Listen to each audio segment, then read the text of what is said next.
मित्रांनो, ज्या स्त्रीचा हात देव स्वतः हाती घेतो तिला मिळतात हे 5 संकेत.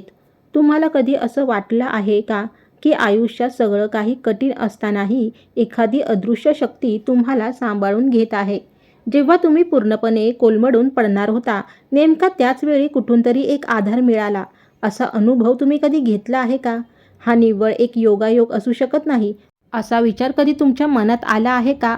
ही नक्कीच दुसरी कोणीतरी शक्ती आहे, जी माझ्या पाठीशी उभी आहे, जी मला कोसळण्यापासून वाचवत आहे आणि अंधारातही रस्ता दाखवत आहे. आज जरा थांबा, शांत व्हा आणि या गोष्टीला तुमच्या मनाच्या अगदी खोलवर उतरू द्या. जेव्हा देव एखाद्या स्त्रीचा हात आपल्या हातात घेतो, तेव्हा ती स्त्री कधीच एकटी राहत नाही. मग तिच्या अवतीभोवती कोणी असो वा नसो, परिस्थिती कशीही असो किंवा जगाला ती समजो वा न समजो, ती स्त्री आतून एका अशा शक्तीशी जोडलेली असते, जी तिला कधीच बुडू देत नाही. ईश्वराने हात हाती घेणे हा एक अदृश्य अनुभव आहे.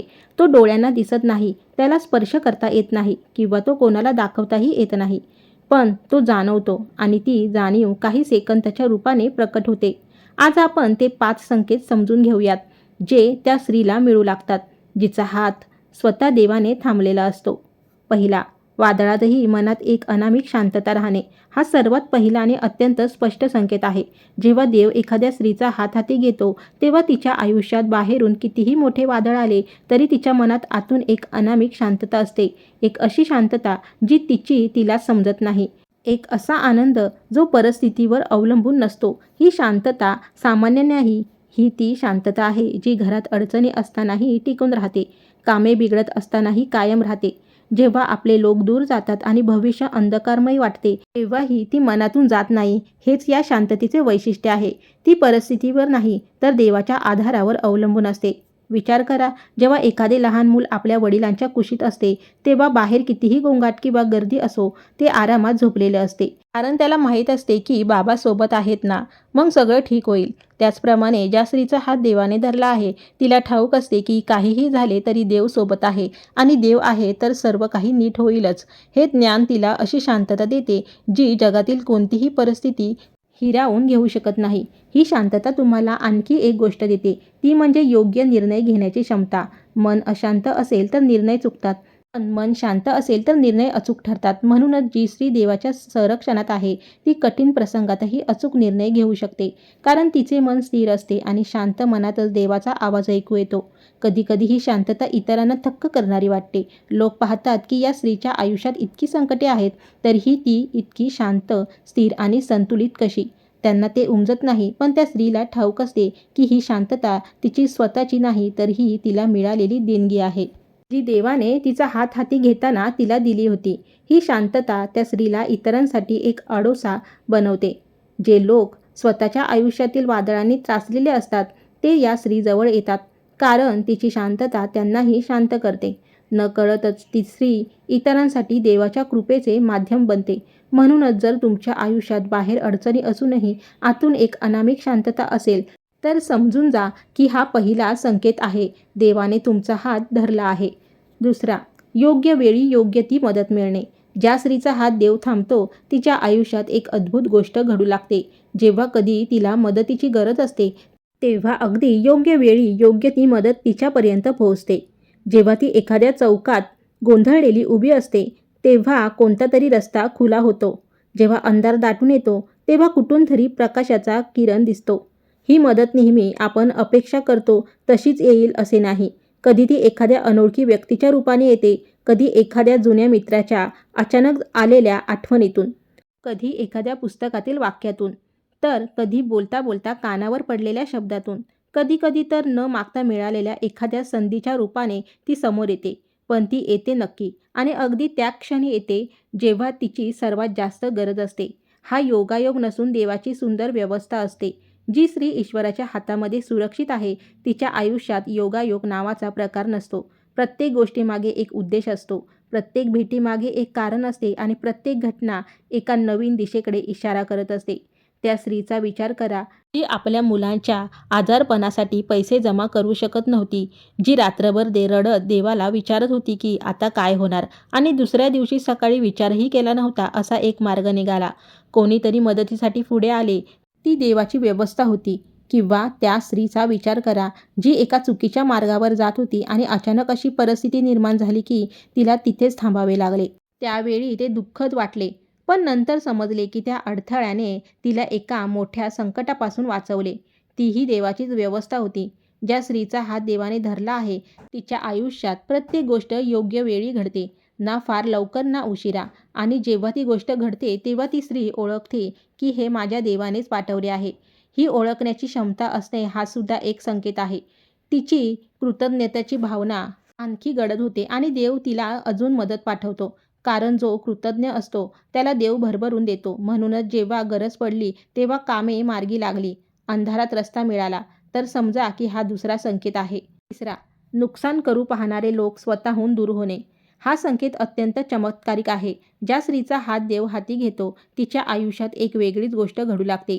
जे लोक तिचे नुकसान करू इच्छितात ते कोणत्याही प्रयत्नाशिवाय स्वतःहून तिच्या आयुष्यातून दूर होतात. ती त्यांना दूर करत नाही, ती त्यांच्याशी भांडतही नाही, ती त्यांचा सामनाही करत नाही. ती फक्त आपल्या मार्गाने चालत राहते आणि ते लोक स्वतःहून तिच्या आयुष्यातून बाहेर पडतात. कधी त्यांच्या परिस्थिती बदलतात, कधी त्यांच्या आवडीनिवडी बदलतात, तर कधी अशी एखादी घटना घडते जी त्यांना त्या स्त्रीपासून दूर घेऊन जाते. पण ते दूर जातात आणि त्यांच्या जाण्याने त्या स्त्रीच्या आयुष्यात एक मोकळेपणा, एक हलकेपणा येतो. हे यासाठी होते कारण जो व्यक्ती देवाच्या संरक्षणात असतो त्याचे नुकसान करणे सोपे नसते. जी शक्ती तिच्या सोबत आहे ती तिचे रक्षण करते. हा कोणताही सूड नाही, हा केवळ ईश्वराचा न्याय आणि संरक्षण आहे. जे देवाच्या हातात सुरक्षित आहे त्यांना कोणीही कायमचे नुकसान पोहोचवू शकत नाही. विचार करा द्रौपदीचा. जेव्हा दुर्योधन आणि त्याच्या साथीदारांनी त्यांचा अपमान करण्याचा प्रयत्न केला तेव्हा त्यांची संपूर्ण शक्ती एका स्त्रीच्या विरुद्ध होती. पण भगवंताने त्यांचा हात धरला होता आणि शेवटी काय झाले हे सर्वांनी पाहिले. जे नुकसान करू पाहत होते ते स्वतःच नष्ट झाले. हा एक शाश्वत नियम आहे. परंतु इथे एक गोष्ट समजणे गरजेचे आहे. जेव्हा वाईट लोक दूर होतात तेव्हा कधीकधी असे चांगले लोकही दूर होतात जे त्या स्त्रीच्या प्रगतीसाठी योग्य नव्हते. त्यांचे जाणे देखील देवाच्या योजनेचा एक भाग असते. म्हणूनच जेव्हा कोणी दूर जाते तेव्हा त्याला थांबवण्याचा अट्टहास करू नका. देवावर विश्वास ठेवा की जो जात आहे त्याचे जाणे तुमच्या हिताचेच आहे. जे शत्रूसारखे वागत होते त्यांची काळजी करू नका, कारण ज्यांचा हात देवाने धरला आहे त्यांचे वाईट चितणारा थेट देवाचा सामना करत असतो. त्यामुळे जर नुकसान करू पाहणारे लोक स्वतःहून दूर होत असतील तर हा तिसरा संकेत आहे की देव तुमचे रक्षण करत आहे. चौथं, अंतरात्म्याचा आवाज स्पष्ट आणि तीव्र होणे. ज्या स्त्रीचा हात देव थांबतो तिच्यासोबत आणखी एक सुंदर गोष्ट घडते. तिच्या अंतरात्म्याचा आवाज अतिशय स्पष्ट आणि तीव्र होतो.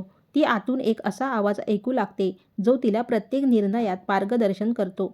काय योग्य आणि काय अयोग्य ते सांगतो. हा आवाज खूप हळूवार असतो. तो ओरडत नाही, दबाव आणत नाही, तर फक्त एक कोमल संकेत देतो. पण ज्या स्त्रीला तो ऐकण्याची सवय होते तिच्यासाठी तो अत्यंत स्पष्ट असतो. हा अंतरात्म्याचा आवाज म्हणजेच देवाचा आवाज असतो. ईश्वराच्या छायेत असणाऱ्या स्त्रीशी देव मनातून संवाद साधतो. तो शब्दात सांगत नाही तर आतून जाणीव करून देतो. कधी हा आवाज अचानक आलेल्या विचारातून येतो, कधी स्वप्नातून, तर कधी एखाद्या कामाबद्दल वाटणाऱ्या संशयातून किंवा समाधानातून. जी स्त्री हा आवाज ऐकून त्याचे पालन करते तिच्या आयुष्यात चुका कमी होतात. ती चुकीच्या मार्गावर जात नाही आणि चुकीच्या लोकांमध्ये अडकत नाही. हा आवाज त्या स्त्रीला अशी एक समज देतो जी सामान्य बुद्धीच्या पलीकडची असते. लोक तिला तिची हुशारी किंवा बुद्धिमत्ता म्हणतात, पण त्या स्त्रीला ठाऊक असते की हे तिचे ज्ञान नसून देवाने दिलेली प्रेरणा आहे. हा आवाज ऐकण्यासाठी एकांताची गरज असते. गोंगाटात हा आवाज दबून जातो. म्हणूनच जी स्त्री देवाच्या जवळ आहे ती मौनाचे आणि प्रार्थनेचे महत्त्व जाणते.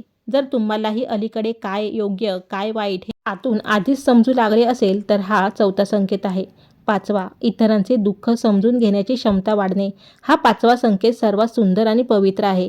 ज्या स्त्रीचा हात देव हाती घेतो तिच्या हृदयात एक विशेष बदल होतो. तिची संवेदनशीलता वाढते. ती इतरांच्या वेदना अधिक तीव्रतेने आणि खोलवर जाणू लागते. त्याचे दुःख जगाला दिसत नाही, ते तिला सहज दिसते. हे यासाठी होते कारण ती स्त्री स्वतः कधीतरी अत्यंत कठीण प्रसंगातून, वेदनेतून आणि एकटेपणातून गेलेली असते. देव या संवेदनशीलतेचा वापर एका विशेष उद्देशासाठी करतो. तो त्या स्त्रीला आपले माध्यम बनवतो. तिच्या हाताने इतरांना मदत करतो. तिच्या शब्दांनी दुःखी मनांना धीर देतो आणि तिच्या केवळ असण्याने लोकांना शक्ती मिळते.